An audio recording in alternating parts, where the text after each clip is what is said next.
हजारों साल पहले एक योगी थे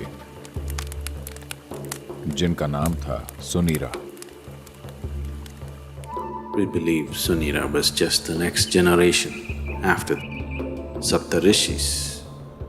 हम मानते हैं कि सुनीरा सप्त ऋषियों के ठीक बाद की पीढ़ी के थे।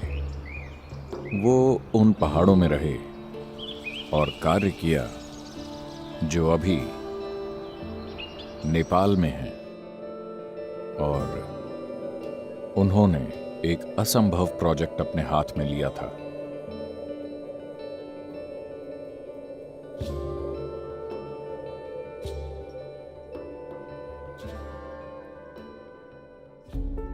सुनीरा ने देखा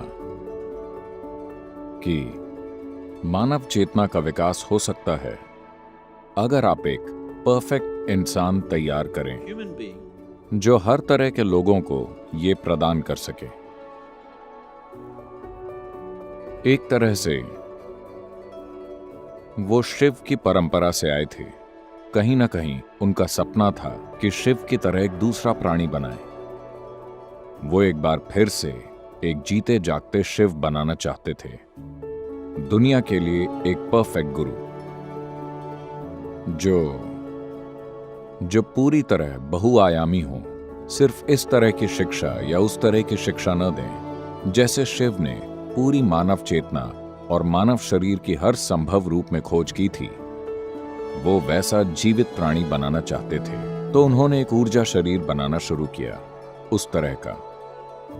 और फिर उन्हें लगा कि वो उसके ऊपर एक भौतिक शरीर बना सकते हैं और उसे दुनिया में छोड़ सकते हैं कुछ 100 या 1000 साल के जीवन काल के लिए, ताकि वो सारी दुनिया को रूपांतरित कर दें जब तक उनका समय पूरा हो। तो उन्होंने इस प्रोजेक्ट पर काम शुरू कर दिया, और हां, वो इसे पूरा किए बिना ही मर गए।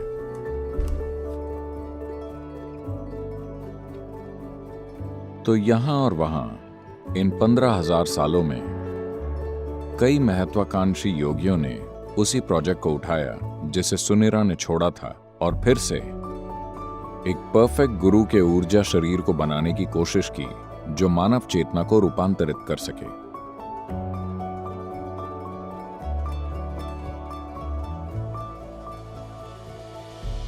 उन्होंने उसे मैत्रेय नाम दिया। मैत्रेय का अर्थ है मित्र, मानव जाति का सच्चा मित्र जो आकर मानवता को बदल दे, एक विश्व गुरु।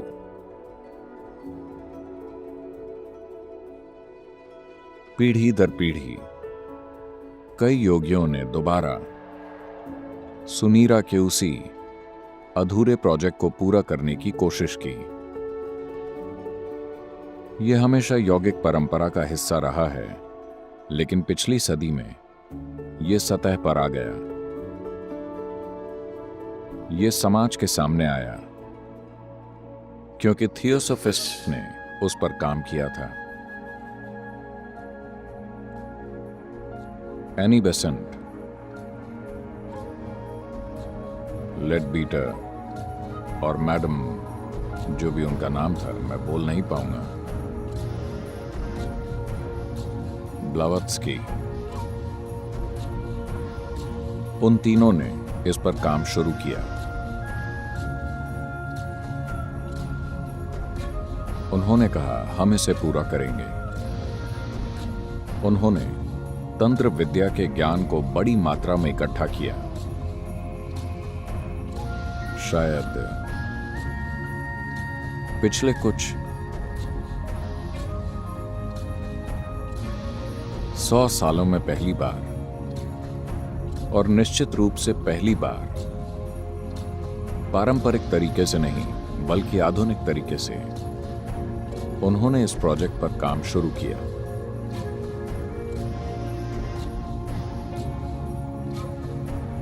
और उन्होंने इस प्राणी को ढूंढने का प्रयास किया। इस अधूरे प्रोजेक्ट को वो अपने हाथों में लेकर पूरा करना चाहते थे। कुछ काम किया गया, उनके पास ज्ञान था पर उनके पास काबिलियत नहीं थी। उन्होंने काफी जानकारी जुटा ली थी, मगर वो ऐसा कुछ करने के लिए जरूरी साधन नहीं जुटा पाए। उन्होंने 2 बार गंभीर प्रयास किए, बस ये घोषित करने के लिए कि उन्होंने प्रोजेक्ट पूरा कर लिया है और परफेक्ट प्राणी आ चुका है, मगर यह कारगर नहीं हुआ।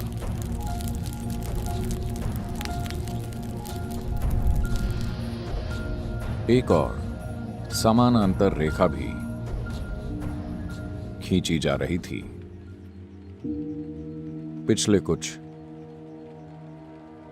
सहस्त्राब्दियों से, जहां कुछ और योगी जो सुनीरा के इस गौरवशाली मगर लगभग असंभव प्रोजेक्ट के बारे में जानते थे, उन्होंने ऐसी ही शक्ति पर काम शुरू कर दिया ताकि ऐसी एक संभावना को तैयार किया जाए, मगर उसी चीज के लिए उनकी समझ बिल्कुल अलग थी। एक ऐसा परफेक्ट प्राणी बनाना जो इंसान न हो, इंसानी रूप में न हो,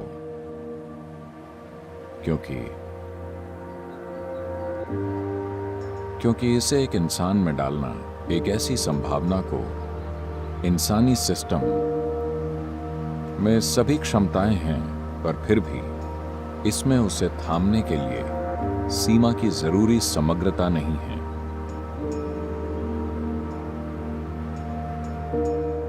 ऐसे कई पुराने अनुभव हैं जिसमें कई जगहों पर ध्यानलिंग बनाना या बनाने की कोशिश की गई है। न जाने कितने प्रोजेक्ट शुरू हुए इन पिछले 2000-3000 सालों में, और उन्हें अधूरा ही छोड़ दिया गया किसी न किसी समस्या की वजह से।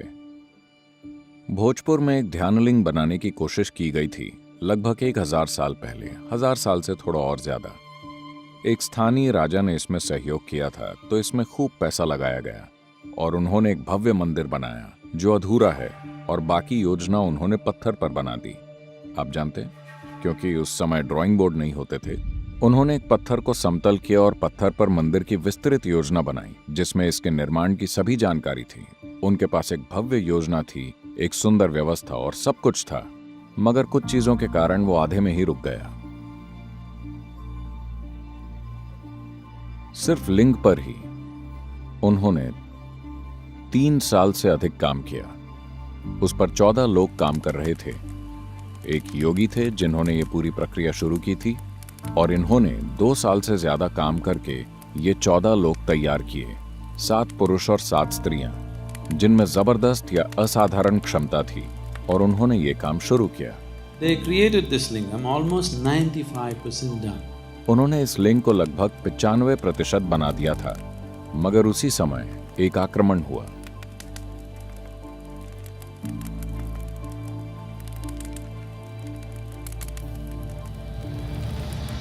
जो लोग हमला करने आए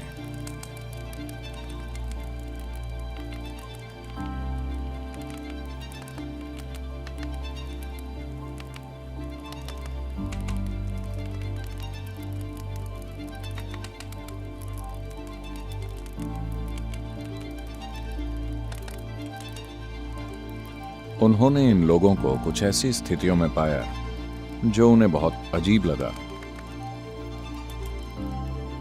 और उन्होंने हमला कर दिया।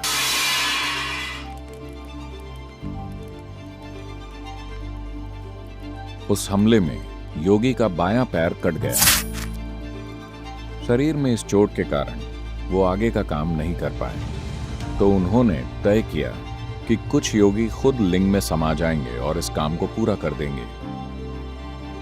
तो उन्होंने एक दूसरे योगी को ऊर्जाओं को बंद करना सिखाया, और वो सभी अपने शरीर छोड़कर लिंग में समा गए। पर जो दूसरे योगी थे जिन्हें ये काम करना था, वो इस परिस्थिति से इतने भावुक हो गए कि वो ऊर्जाओं को बंद नहीं कर पाए। क्योंकि वो उसे समय पर लॉक नहीं कर पाए, तो लिंग में दरार आ गई। आज भी आप देख सकते हैं, लिंग में एक सीधी दरार है। वो लगभग 3 से 4 इंच खुल गया था। अब उसे चूने से भर दिया गया है। आर्कियोलॉजिकल विभाग ने उसमें चूना भर दिया है, पर उसमें दरार आ चुकी है।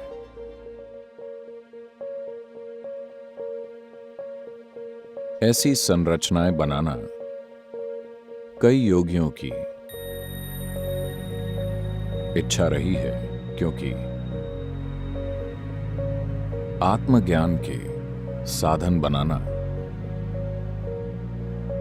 सिर्फ उपदेशों की तरह या अभ्यासों की तरह नहीं जिन्हें कोई कर सके, बल्कि जीवित साधन जिनके आसपास लोग समय बिता सकें, जीवित साधन जिनसे लोगों को उस प्रक्रिया की ओर ले जाया जा सके।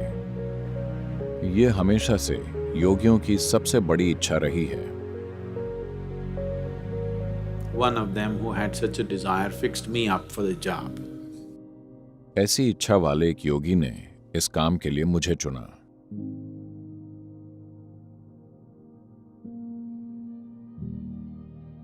उनके साथ मेरी शारीरिक करीबी सिर्फ चंद मिनटों की ही थी। इन कुछ क्षणों में ही इस शानदार चतुर व्यक्ति ने अपने प्रोजेक्ट के लिए मुझे गुलाम बना लिया।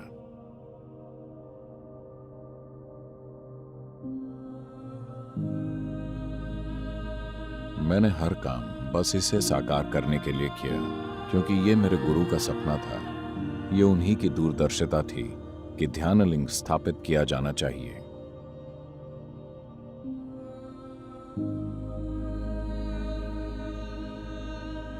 This is my Guru's will and grace. ये मेरे गुरु की इच्छा और उनकी कृपा है।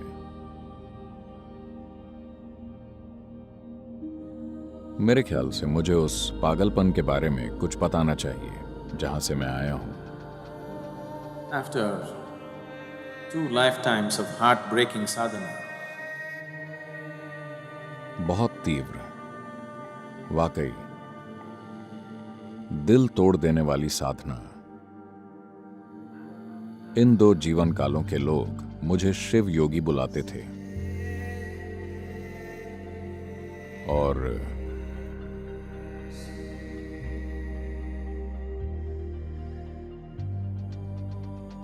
जब जरूरत थी, जब मेरे गुरु प्रकट हुए,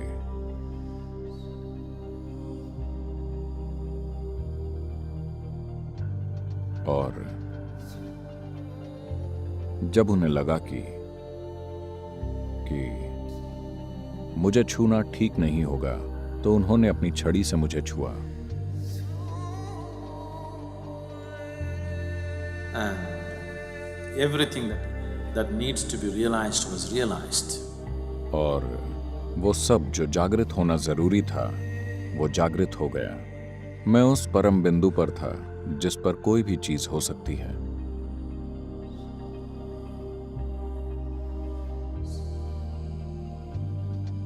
तो उस प्राणी को शिव योगी कहा गया, जो उस मिशन को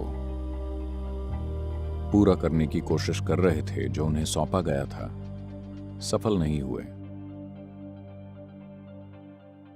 वो फिर वापस आए।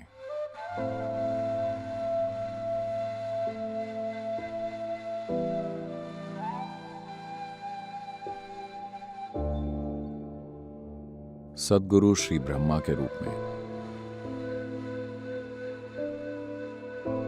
कड़ी मेहनत की, लगभग सफल हो गए थे, मगर वो समाज में अच्छी छवि नहीं बना सके, क्योंकि वो जो थे उसकी तीव्रता सामाजिक हालात में समझी नहीं जा सकती थी, तो वो उसे पूरा नहीं कर पाए। उन्होंने कुछ लोगों को तैयार किया और फिर पहाड़ पर चले गए। वो खुद को जांच रहे थे कि वो असफल क्यों हुए। उनके पास सब कुछ था, ऐसा क्यों हुआ कि सफलता नहीं मिली? वो जानते थे कि ऐसा नहीं है कि उनमें क्षमता की कमी है, बात बस इतनी है कि वो बस समाज का समर्थन नहीं जुटा पाए जिसकी जरूरत थी। तो वो आखिरी बार पहाड़ पर गए।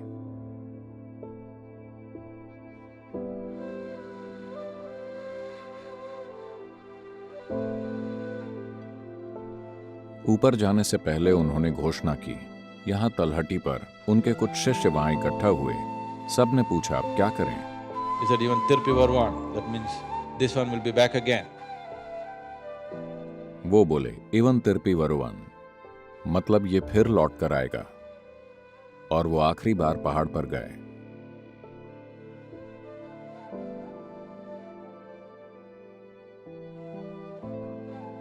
और उन्होंने एक दुर्लभ चीज की।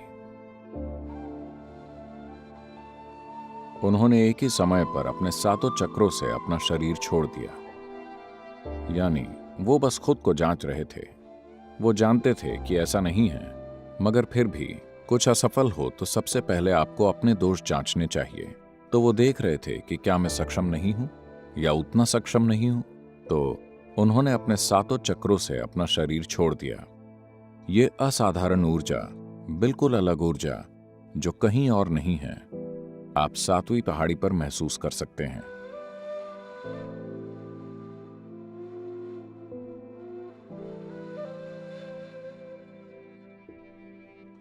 ये कहीं भी मौजूद किसी भी चीज से बहुत ही अलग है। ये बिल्कुल अलग है। तो ऐसा करके वो जान गए कि समस्या क्या है। आपने परिस्थितियों को ठीक से नहीं संभाला।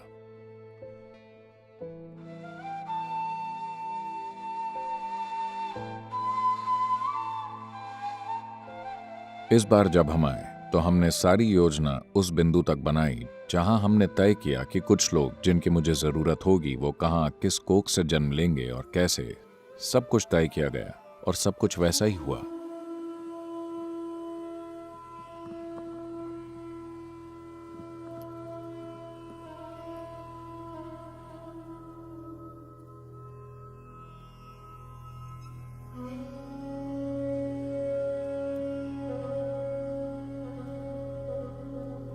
प्राण प्रतिष्ठा के लिए जिन लोगों की जरूरत थी, मैंने उन्हें सही जगह पर रखा ताकि सही समय पर सब कुछ साथ में आ जाए। इसके बावजूद इस जीवन में इसे पूरा करने के लिए लोगों को साथ लाने, उन्हें उनका अतीत याद दिलाने, उन्हें तैयार करने में 18 साल की तैयारी लगी।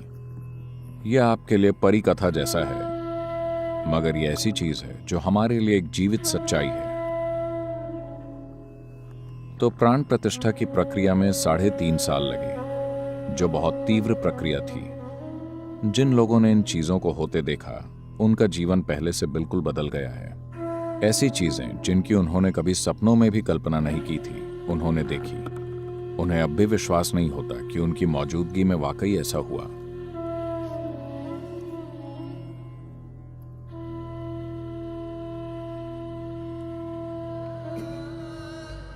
योगी सुनीरा,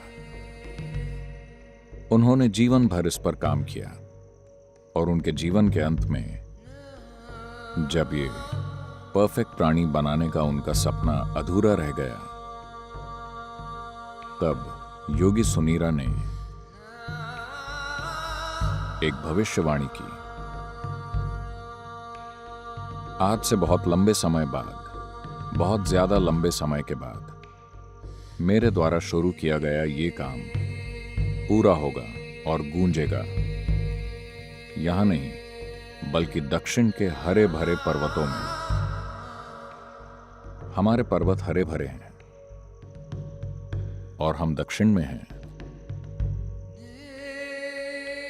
तो जो भी सुनीरा की भविष्यवाणी थी वो सच हो गई है, पर उस रूप में नहीं जैसा उन्होंने सोचा था।